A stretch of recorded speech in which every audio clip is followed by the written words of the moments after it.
বিভিন্ন দলিল সেগুলো হচ্ছে নকলগুলো এখানে তৈরি করা হয়, যেটা মূলত অফিস থেকে দেওয়ার কথা, ভূমি অফিস থেকে দেওয়ার কথা, সেটা হচ্ছে এখান থেকে দেওয়া হয়। সেই অভিযোগটা ছিল হচ্ছে গাজীপুর আর্মি ক্যাম্পের কাছে। ওনারা আসছেন, সাথে আমাদেরকে যৌথ বাহিনী আমাদেরকে সাথে নিয়ে আসছেন। আমরা এখানে গিয়ে অভিযানে দেখলাম এবং এটার সত্যতা পাইলাম। এখানে গাজীপুর ম্যাজিস্ট্রেট ছিলেন, আমাদের জেলার প্রশাসকের কার্যালয়ের ম্যাজিস্ট্রেট ছিলেন, ওনার সামনে এগুলোকে হচ্ছে আমরা জব্দ করছি। বিভিন্ন কাগজ পাওয়া গেছে, তারপর হচ্ছে এগুলোর স্ট্যাম্প পাওয়া গেছে প্রায় 15টার মতো, এবং আরও অন্যান্য কাগজপত্র যেগুলো হচ্ছে ভুয়া কাগজ, সরকারি কাগজগুলো সেগুলো হচ্ছে ভুয়া সৃজন করা হয়েছে, এগুলো হচ্ছে আমরা পাইছি, এগুলোকে আমরা জব্দ করছি।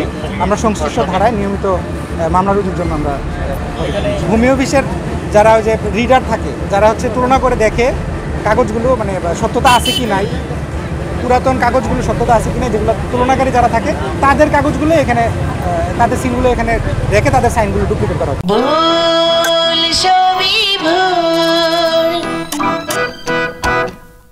আসামি আসলে কি স্বীকার করলো বা কি বললো আপনাকে? আসামি স্বীকার করছে যে তার সাথে হাবিবুল্লাহ নামের একজন অ্যাডভোকেট, তার ছত্রছায়ায় উনি হচ্ছে, যদি উনি অ্যাডভোকেট না মানে LLB পাস করেছেন উনি বলেছেন, তো উনার ছত্রছায়ায় এই আসামি হচ্ছে এই কাজগুলো করে থাকে।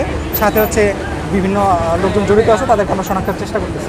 ডিসি অফিসের কেউ জড়িত আছে কিনা? ডিসি অফিসের একজনের নাম আসছে, আমরা সেটাকে যাচাই করে দেখতেছি, যদি সে জড়িত থাকে তাহলে আমরা অবশ্যই তাকে আইনের আওতায় আনবো।